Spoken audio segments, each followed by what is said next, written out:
hay conversaciones que, bueno, simplemente lo cambian todo, ¿verdad? Pues hoy vamos a meternos de lleno en una de las más íntimas y reveladoras que podamos encontrar, una que tuvo lugar a la orilla de un lago. Es una historia que va de fracaso, sí, pero también de perdón y sobre todo del verdadero significado de comprometerse. Todo sacado, claro, del capítulo 21 de Juan. Fijaos bien en esta pregunta. Simón, hijo de Juan, ¿me amas más que estos? Es que todo arranca aquí, con esta pregunta tan directa, tan punzante.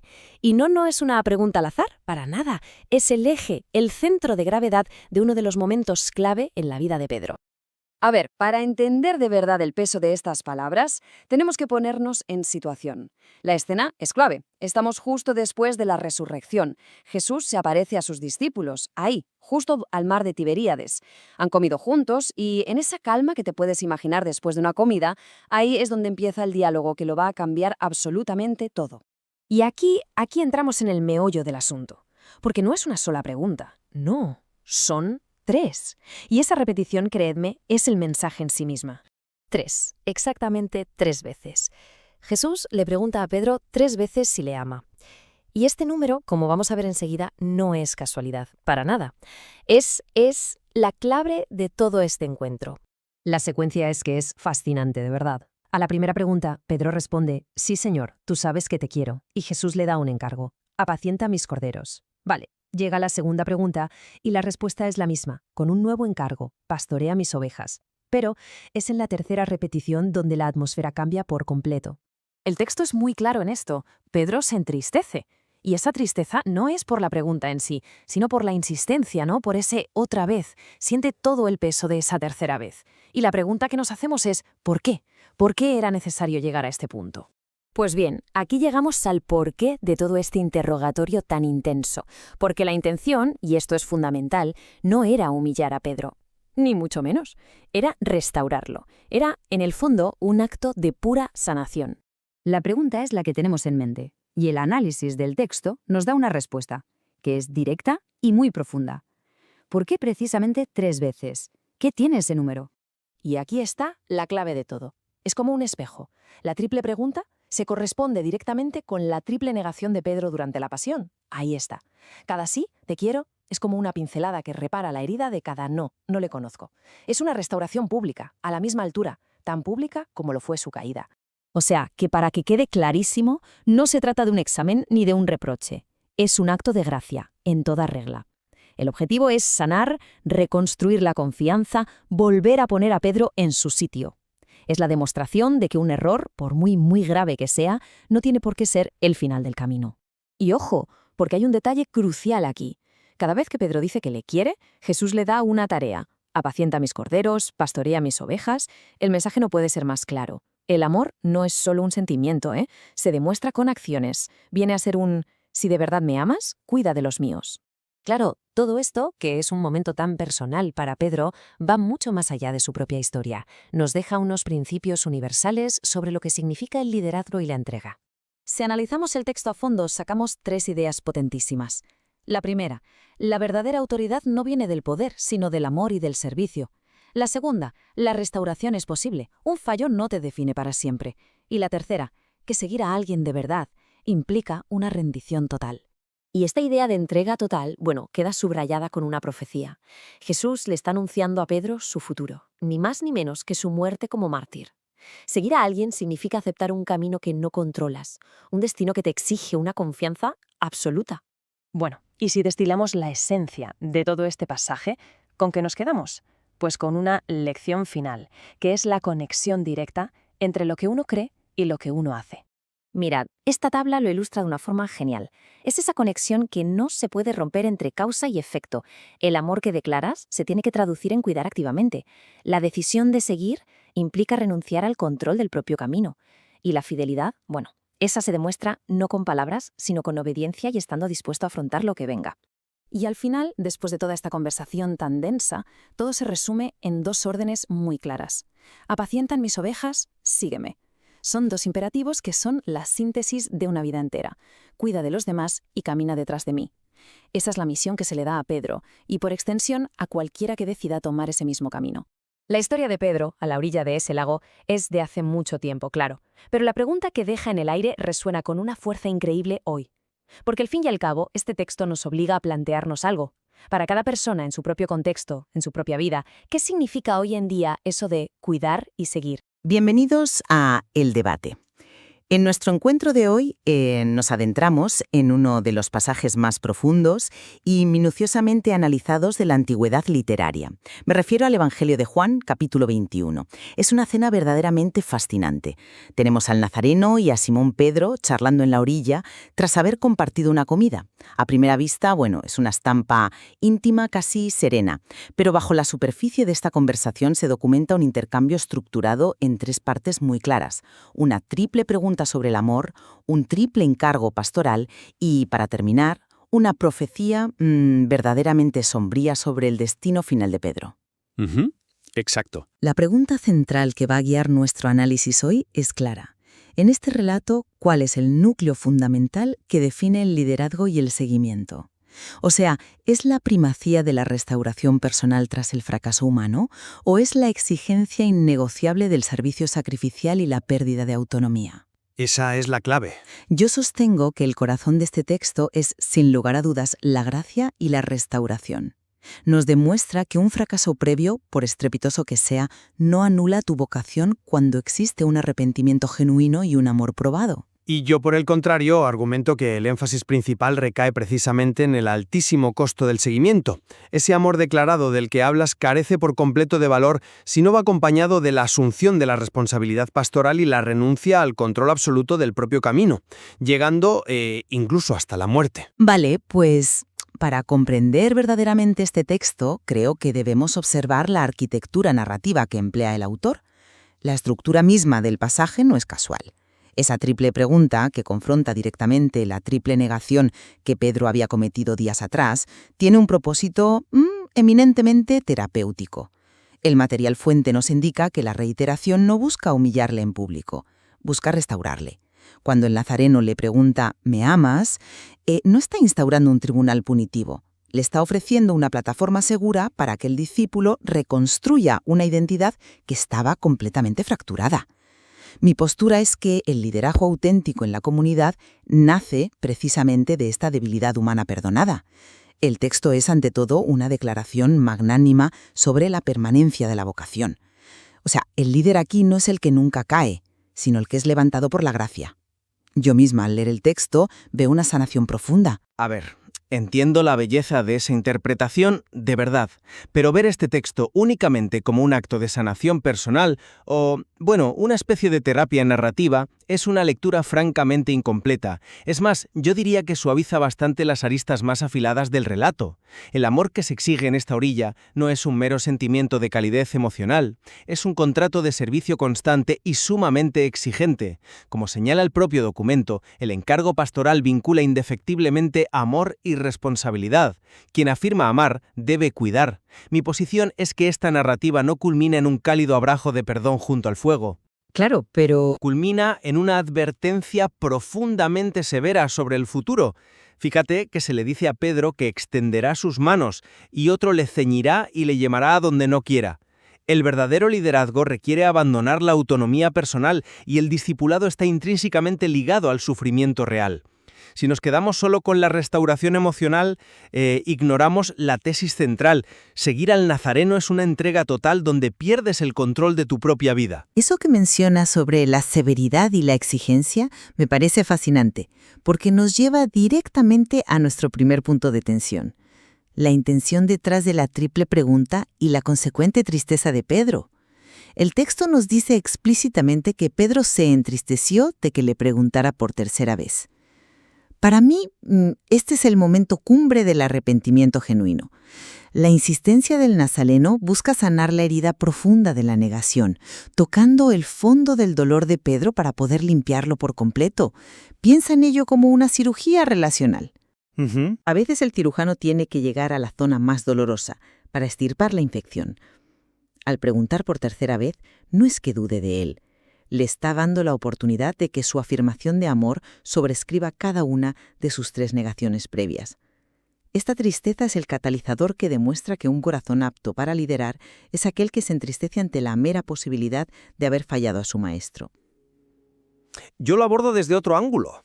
Esa tristeza de Pedro no es simplemente la catarsis de una curación emocional. Hombre, surge al comprender la tremenda gravedad del interrogatorio al que está siendo sometido. La triple repetición es de hecho una auditoría rigurosa de su compromiso. El texto establece claramente que el amor declarado debe traducirse en cuidado activo de otros. Cuando el nazareno insiste 3 veces, está haciendo de la pregunta una exigencia de rendimiento. Le está diciendo, tu palabra ya no es suficiente. Una exigencia de rendimiento. Sí, totalmente. Recordemos que Pedro ya había afirmado su lealtad con muchísima vehemencia en el pasado, y falló.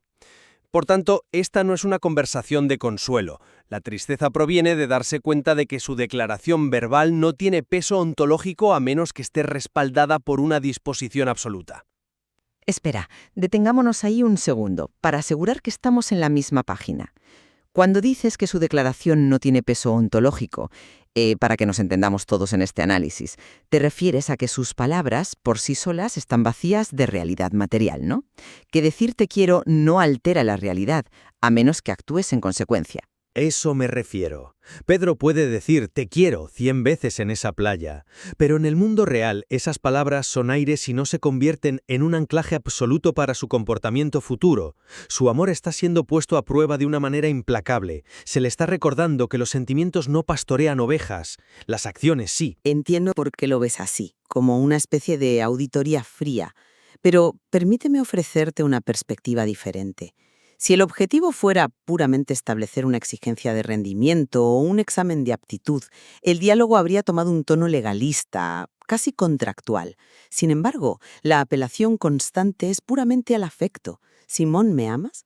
Fíjate en la vulnerabilidad de la respuesta de Pedro. Señor, tú lo sabes todo. Tú sabes que te quiero. Él apela a la omnisciencia del nazareno sobre su corazón, no sobre sus méritos o su historial de rendimiento, que de hecho estaba por los suelos en ese momento. El texto sugiere que la tristeza de Pedro es la evidencia de su desnudez emocional, y ese arrepentimiento genuino es la única moneda de cambio aceptada para la restauración de su liderazgo. Claro, apela a su corazón, pero fíjate en la respuesta inmediata a esa vulnerabilidad que mencionas. El nazareno no responde diciendo, lo sé, y te perdono, o comprendo tu dolor. Su respuesta es un imperativo directo, apacienta mis ovejas. Y esto nos lleva al segundo punto crucial de nuestro intercambio, que es la relación entre ese amor y el encargo pastoral. El material nos indica que el liderazgo se fundamenta en un amor probado, sí, pero verificado en un servicio constante. No puedes separar las dos cosas. Las acciones son indivisibles del sentimiento en este marco conceptual. Es un punto interesante, aunque yo lo plantearía de otra manera. El orden de los factores aquí es absolutamente fundamental para entender la secuencia del pasaje. Estoy totalmente de acuerdo en que el servicio es esencial, pero primero se confirma el amor con la pregunta ¿me amas? Y solo después, como consecuencia natural, se otorga la comisión de apacentar a los corderos. El servicio constante fluye inevitablemente de la restauración personal. Es una consecuencia de la gracia, no una condición previa para ganarla. No termino de verlo. Déjame decirte por qué. La respuesta del nazareno condiciona la validez misma del amor a la acción. La fidelidad se verifica en la obediencia presente. Si no hay cuidado activo de los rebaños, si no hay un pastoreo tangible, la declaración de amor en la orilla es nula. No hay un periodo de prueba. Sin la sanación previa en esa orilla, el pastorado es espiritual y psicológicamente imposible para un hombre que hace unos días traicionó sus principios más profundos. Imagina a alguien en esa situación intentando guiar a otros. Estaría paralizado por la culpa. El texto nos dice que quien afirma amar debe cuidar, efectivamente, pero ese deber de cuidar nace como una respuesta de inmensa gratitud. Es la devoción de alguien que ha experimentado el perdón incondicional. El pastoreo es el fruto de la restauración. Reducir esa gracia a una mera condición laboral me parece que vacía el encuentro de su poder transformador. Es un argumento convincente, pero ¿has considerado que la narrativa en el texto original no permite esa separación secuencial tan nítida entre recibir la gracia y ejecutar el deber? El texto funde ambos elementos en el mismo instante preciso. El nazareno, como bien decíamos, no da un periodo de gracia temporal para que Pedro asimile su restauración o procese sus emociones en un retiro. La comisión es instantánea. Esto significa que el amor en este relato está definido de forma enteramente funcional. Apacienta mis ovejas no es solo lo que haces después de ser restaurado, es la evidencia tangible y simultánea de que está restaurado. Por tanto, nos presenta una visión donde el discipulado es inherentemente laborioso. No existe en este texto un estado de seguidor pasivo que solo disfruta del calor de la gracia en la playa. La acción pastoral es la sustancia de ese amor en el mundo material, y si le quitamos ese peso, reducimos el mandato a una sugerencia. Entiendo tu insistencia en la inmediatez de la acción. Sin embargo, esa acción pastoral requiere un coraje que Pedro sencillamente no poseía antes de esta conversación en la orilla. Lo cual nos conduce a nuestro tercer punto de discusión, que quizás sea el más profundo: el significado de la pérdida de autonomía y la muerte profetizada al final del relato. El pasaje dice explícitamente: en verdad te digo, cuando eras más joven, tú mismo te ceñías e ibas donde querías. Yo considero que esta profecía sobre el destino final de Pedro es la máxima prueba literaria de que su fracaso ha sido no solo perdonado, sino completamente redimido. Se le confía el inmenso honor de, cito textualmente, glorificar a Dios con su destino. Esto no es una simple advertencia macabra. ¿Y cómo lo interpretas entonces, si no es una advertencia de la dureza que le espera? Lo interpreto como el cierre perfecto del ciclo de su restauración. Piénsalo así: el hombre que huyó cobardemente en la noche de la traición por miedo a perder su vida, es ahora restaurado a un grado tal de valentía y seguridad en su llamado que no retrocederá ante el martirio. Es la victoria final del llamado sobre la debilidad humana.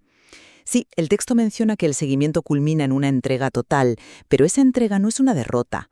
Es el triunfo definitivo de la gracia operando en el interior del discípulo, dándole una fuerza que antes no tenía. Yo lo abordo desde otro ángulo, porque romantizar esa profecía de la muerte de Pedro debilita, a mi juicio, el mensaje radical del texto. Fíjate bien en las palabras: extenderás tus manos, y otro te ceñirá y te llevará a donde no quieras. Esta frase demuestra la absoluta crudeza de la narrativa. Seguir implica renunciar al control total del propio camino. El Nazareno está estableciendo que la culminación del liderazgo no es la gloria terrenal, ni el éxito de una comunidad próspera, ni siquiera la paz emocional duradera. Es verse atado, perdiendo la libertad física y siendo arrastrado hacia la propia destrucción.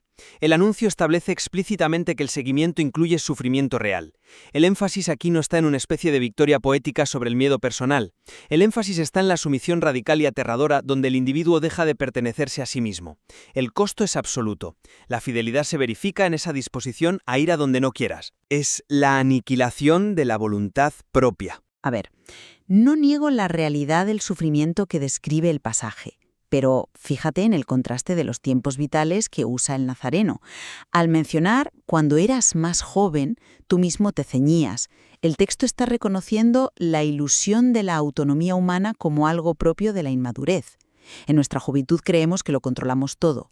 El progreso hacia la madurez espiritual en la perspectiva de este relato es precisamente el paso de la autosuficiencia arrogante a la dependencia total.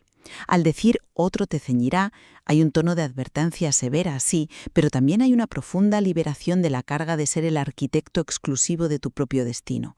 Glorificar a Dios con su muerte no es una aniquilación sin sentido, es la inserción de Pedro en la misma narrativa de entrega de su maestro. Además, la instrucción final con la que culmina el texto es simplemente «sígueme». No dice «prepárate para sufrir de forma estoica» como su mandato final. Dice «sígueme». Y eso reafirma que todo este proceso se vive en el contexto de una relación, de una compañía continua. El liderazgo se convierte así en un caminar detrás del maestro. Efectivamente. Dice «sígueme». Y sin embargo, ese «sígueme» final, pronunciado justo después de una profecía de crucifixión con ese «extenderás tus manos», carga con un peso gravitacional inmenso que no podemos obviar con una lectura consoladora. El texto nos dice explícitamente que esto lo dijo indicando con qué muerte había de glorificar a Dios. La gloria aquí se redefine por completo. Ya no es triunfo espectacular, es una ejecución violenta padecida por mantener el compromiso con el rebaño.